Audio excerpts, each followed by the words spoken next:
আমাদের বড় ভাই সানোয়ার হোসেন দিবু ভাই, সবাইকে সামনে যারা আছেন সবাইকে আমার সালাম। আসসালামু আলাইকুম। আমরা প্রোডিউস করি জনগণের, প্রথম জনগণের পাশে দাঁড়াতে হবে। জনগণের সাথে কাজ করা যাবে না, মানে জনগণের সাথে বেইমানি করা যাবে। আমি চাই আমার এলাকার প্রত্যেকটা লোকের সাথে আমার অন্তরে একটা ভালো সম্পর্ক থাকে। চাই আগামী দিনে ফুলবাড়ি ইউনিয়ন বিএনপির একটা মাইল ফলক হয়ে থাকে। এই যে 17 বছর কষ্ট করে, অনেক কষ্ট করছে, আমার কোটি টাকার উপরে 2 কোটি টাকার ব্যবসা দখল করে দিচ্ছে। আজকে আমরা কথা বলতে পারতেছি, এই কথা বলা যেন আমরা সারা জীবনই বলতে পারি।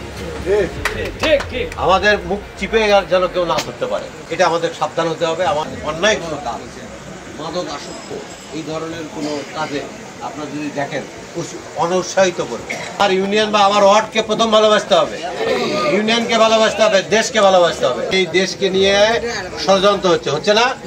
ষড়যন্ত্র মোকাবেলা করতে গেলে আমাদেরকে ঐক্যবদ্ধভাবে থাকতে হবে, মিলেমিশে। এই যে আছি আমরা, একে অপরের পাশে থাকতে হবে।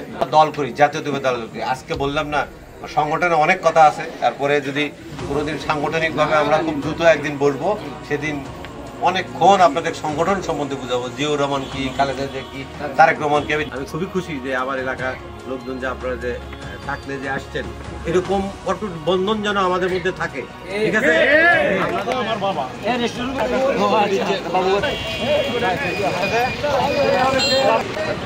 এদিকে যাওয়া